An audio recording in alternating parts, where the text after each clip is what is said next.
Afternoon. आज हम start कर रहे हैं गवर्नमेंट कंपनी। क्लियर। सबसे पहले बात आती है, कहते हैं a government company is established under the companies act 2013। बेटा गवर्नमेंट कंपनी जो स्टैब्लिश होती है वो स्टैब्लिश होती है 2000 जो एक्ट है द कंपनीज एक्ट 2013 के under and is registered and governed by the provisions of the act. और ये प्रॉपरली बेटा रजिस्टर्ड और गवर्न की जाती है किस द्वारा? प्रॉपर एक एक्ट द्वारा। So these are established for purely business purposes. ये establish की जाती है बेटा purely business purpose के लिए and in true spirit compete with companies in the private sector. और पूरी तरह से बेटा इनको पूरी एनर्जी के साथ इनको कहा जाता है कि आप प्राइवेट कंपनीज के साथ पूरा compete करो। कोई ऐसा नहीं कि इनको किसी तरह की कोई सेफ्टी या कुछ ऐसा प्रोटेक्शन दिया जाए, नहीं, ये ओपनली उनके साथ कंपटीशन करते हैं। According to the section 245 of the Companies Act 2013, a government company means any company which not less than 51% of the paid up capital is held by the central government or by any state government or partly by the central government and partly one or more state governments and include a company which is subsidiary of a government company। जहां पर भी बेटा 51% से ज्यादा share government के हाथों में आ गया, चाहे वो मिक्स, चाहे वो सेंट्रल गवर्नमेंट स्टेट गवर्नमेंट दोनों का मिलाकर हो, चाहे वो दूसरे हो, लेकिन 51% से ज्यादा किसके पास होना चाहिए? ये होना चाहिए गवर्नमेंट के पास। चाहे वो स्टेट गवर्नमेंट हो मिक्स करके, चाहे वो स्टेट गवर्नमेंट सेंट्रल गवर्नमेंट के पास मिक्स करके हो, चाहे सिर्फ सेंट्रल गवर्नमेंट के पास हो, चाहे वो सिर्फ स्टेट गवर्नमेंट के पास हो, लेकिन 51% से ज्यादा होना चाहिए। यहाँ तक क्लियर? सो कहते अंडर दी, अब हम यहाँ से चाहे वो उसके सब्सिडरी हो बेटा, आगे सब पार्ट हो वो भी चलेगा। Under the companies act 2013 there is no change in the definition of a company. Company की डेफिनेशन में कोई चेंज नहीं है, कंपनी की डेफिनेशन एज इट इज वही है। ऑल प्रोविजंस होते हैं बेटा बेसिकली आगे का सिस्टम बनाया होता है कि कोई चीज अगर करनी है तो कैसे करनी है। मींस अगर उसमें रूल्स एंड रेगुलेशंस लिखे होते हैं कि इस कंपनी को ये चीजें मेंटेन करनी पड़ेगी, ये सब सारा बताया जाएगा। So all provisions of the act are applicable to government companies unless otherwise specified। ये सारा बेटा वही होगा कि इनको भी वो सारे जो एक्ट हैं उसके हिसाब से ही चलना है, इनके लिए कुछ अलग नहीं है। A government company may be formed as a private limited company। एक गवर्नमेंट कंपनी को आप प्राइवेट लिमिटेड कंपनी भी बना सकते हो और पब्लिक लिमिटेड कंपनी भी बना सकते हो। Clear? There are certain provisions, कुछ प्रोविजंस होती हैं बेटा which are applicable to the appointment, retirement of directors and other managerial personnel employees। personnel यहाँ बोलते हैं employees को, लोगों को। तो कहते हैं यहाँ पर क्या होता है, प्रॉपर बेटा कुछ प्रोविजंस होती हैं। अगर आपको कोई नया डायरेक्टर एडमिट करना है या पुराने को रिटायर करना है तो बेटा कुछ प्रोविजंस हैं, कुछ रूल्स हैं, रेगुलेशंस हैं, आप उसके तहत ही कर सकते हो। आप अपने हिसाब से नहीं कर सकते, आपको फुल फ्लेज शीट्स बनानी पड़ती हैं, आपको फुल फ्लेज अकाउंट्स मेंटेन करने पड़ते हैं। यहाँ तक clear? So from the above it is clear that the government exercises control over the paid up share of the share capital of the company। कहते हैं इससे ये क्लियर हो जाता है कि गवर्नमेंट पूरी तरह से एक्सरसाइज करती है, गवर्नमेंट पूरी तरह से कंट्रोल करती है कि शेयर कैपिटल क्या है, कितना, पूरी तरह से गवर्नमेंट कंट्रोल करती है। So the shares of the company are purchased in the name of the President of India। याद रखना, अंडरलाइन कर लो, स्टार लगा लो। शेयर्स किसके नाम पे लिए जाते हैं? प्रेसिडेंट ऑफ इंडिया के नाम पे। किसके नाम पे बेटा? President of India. याद रहेगा बेटा, याद रहेगा पक्का? Yes sir. किसके नाम पे लिए जाते हैं? President president of of India. India. So since the government is the major share holder, बेटा गवर्नमेंट मेजर शेयर होल्डर है and exercises control over the management of these companies, तो इसलिए इसको कहा जाता है गवर्नमेंट कंपनी, क्योंकि गवर्नमेंट ही मेजर शेयर होल्डर है। मेजर शेयर होल्डर कैसे पता लग रहा है? क्योंकि 51% से ज्यादा शेयर किसके पास है? गवर्नमेंट के पास।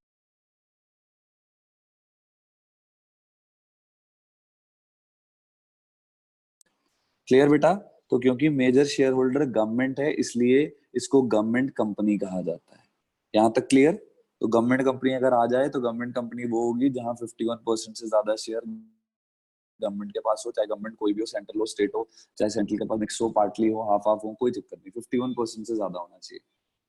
सो फीचर्स कहते हैं government companies have certain characteristics which make them distinct from other forms of organisation. हमने पढ़ा पब्लिक में बेटा कितनी तरह की ऑर्गेनाइजेशन है, गवर्नमेंट में 3 तरह की थी, department undertaking, statutory corporation and government company, है ना। तो अब हम ये दूसरी इनसे इसको अलग कैसे बनाता है वो हम पढ़ेंगे। क्लियर। सबसे पहला फीचर कहते it is the organisation created under the companies act. बेटा डिपार्टमेंटल अंडरटेकिंग मिनिस्ट्री हैंडल करती थी, statutory corporation act of parliament के थ्रू होता था, और गवर्नमेंट कंपनी कंपनीज एक्ट 2013 के तहत होता है, और any other previous company law, कोई भी प्रीवियस कंपनी लॉ उसके तहत। क्लियर। दूसरा, the company can file a suit in the court of law against any third party and can be sued. बेटा कोई भी कंपनी के अगेंस्ट केस कर सकता है, और कंपनी भी, ये गवर्नमेंट कंपनी भी किसी के अगेंस्ट केस कर सकती है। क्लियर। तो ये भी केस कर सकते हैं, इन पर हो भी सकते हैं। यहां तक clarity. Then we have Yes, sir. Next, the company can enter into a contract and can acquire property in its own name। बेटा कंपनी क्या कर सकती है, कंपनी एंटर कर सकती है इनटू अ कॉन्ट्रैक्ट और एक्वायर करती है बेटा प्रॉपर्टी अपने नाम पर। किसके नाम पर एक्वायर करती है, अपने नाम पर, इन इट्स ओन नेम। यहाँ तक क्लियर। क्योंकि ये सेपरेट लीगल एंटिटी मानी जाती है। क्या मानी जाती है, सेपरेट लीगल एंटिटी, अलग से इसका नाम माना जाता है कि इनकी अलग से पहचान है। यहाँ तक क्लैरिटी। Yes. Yes, sir. पक्की बात है। Yes, Yes, sir. sir. Then fourth point में क्या आया, कहते हैं the management of a company is regulated. जो मैनेजमेंट होगा कंपनी, वो बेटा कैसे रेगुलेट होगा, provisions of the companies act के तहत। वो अपने आप नहीं होगा, वो कैसे होगा, जो प्रोविजंस होंगी उसके बेसिस पे होगा। किस पे होगा बेटा, जो प्रोविजंस होंगी। यहाँ तक क्लियर। Yes, clear sir. बेटा, यहाँ तक Yes, sir. पक्की बात है। Yes.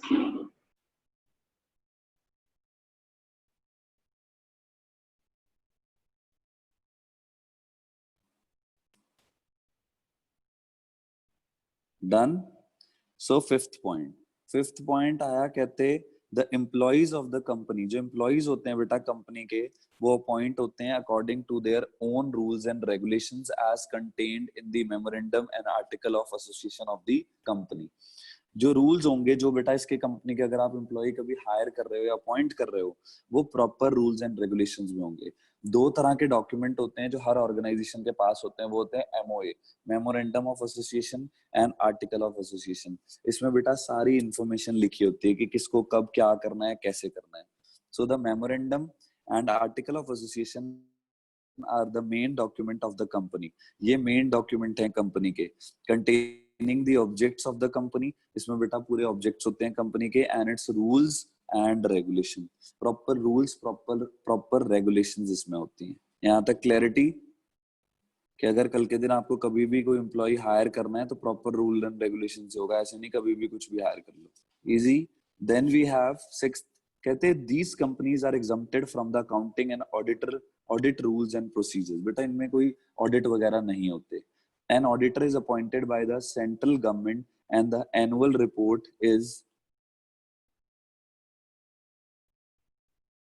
यहाँ पर क्या है कि इसके प्रॉपरली अपॉइंट जो किए जाते हैं वो कैसे किए जाते हैं, appointed by the central government, and the annual report is to be presented in the parliament. जो बेटा एनुअल रिपोर्ट होती हैं वो प्रेजेंट की जाती हैं पार्लियामेंट में। क्लियर। वो पार्लियामेंट में प्रेजेंट की जाती हैं। 1 मिनट होल्ड करना।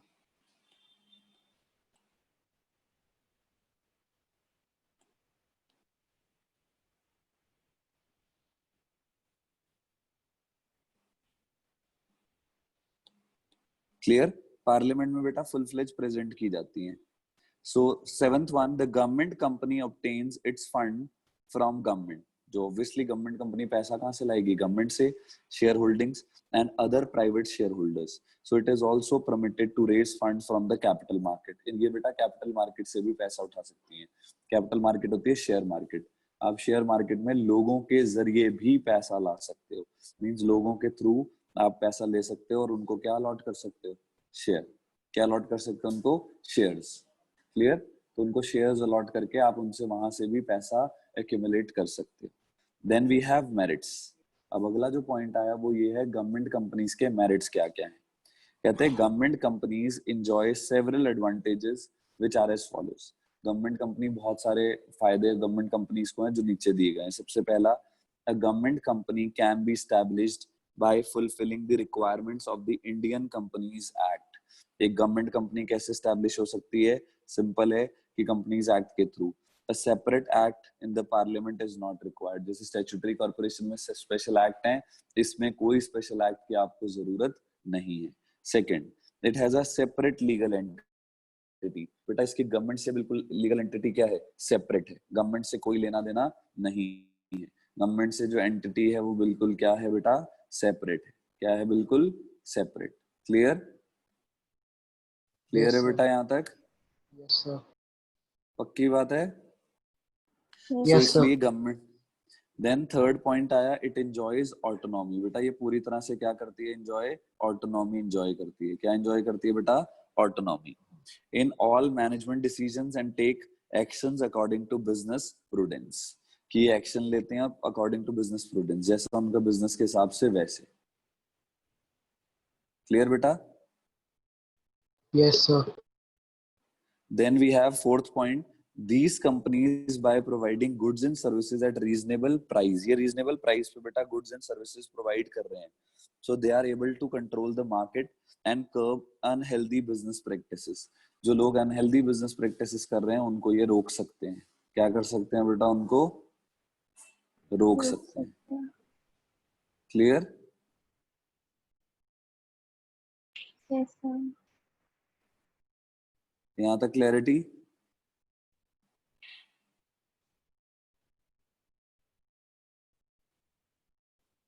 बेटा हो गया क्लियर?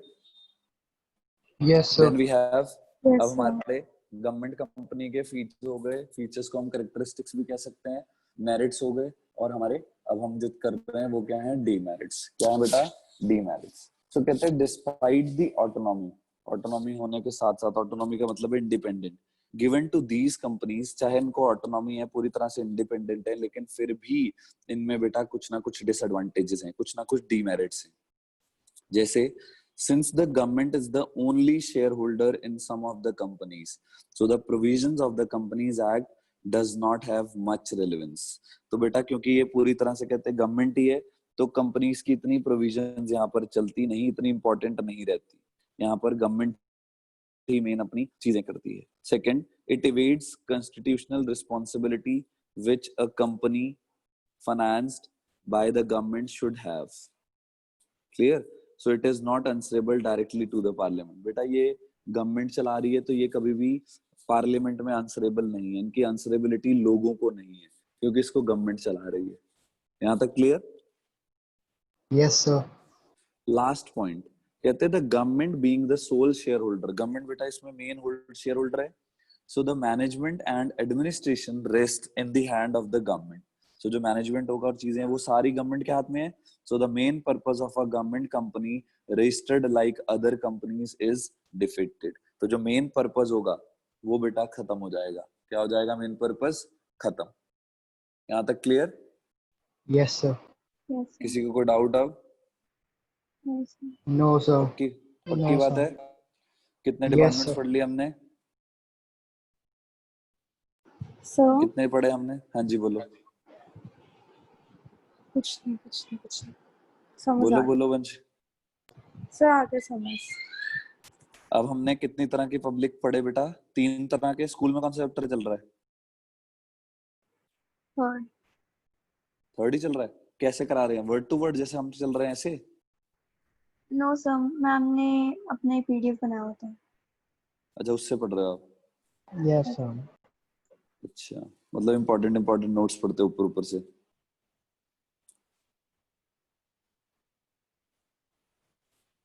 और मेहुल आपके स्कूल में? सर अभी सिर्फ न्यू एडमिशन्स की लग रही हैं क्लासेस। आपकी कुछ भी नहीं लग रही? No sir. तो आपके कितने चैप्टर हो चुके हैं? सिर्फ तो सेकंड पे ही थे, सेकंड हाफ अच्छा कवर किया अभी।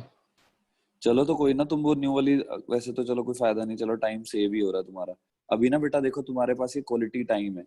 हम अगर ये लॉकडाउन से पहले पहले 5 चैप्टर कंप्लीट कर लेना तो बस, 5 तो खैर हो ही जाएंगे आराम से। तो आपके मतलब आराम से 100 नंबर आने के चांसेस हैं। क्लियर बेटा? Yes sir. 100 के साथ साथ बेटा ये जो पॉइंट्स है ना ये बिल्कुल बेसिक हैं, इसी पे आगे सारी अकाउंटिंग सब कुछ इसी पे खड़ी है, जो हम पढ़ रहे हैं ना सारा यही आगे आपको सब कुछ यही आना है। 12th में, 12th में जो आपके अकाउंट्स की बुक है उसमें आधे से ज्यादा पॉइंट्स यही हैं। क्लियर? आज के लिए यस बेटा इतना सफिशिएंट है। अब हम जो पब्लिक सेक्टर है वो कंप्लीट कर चुके हैं।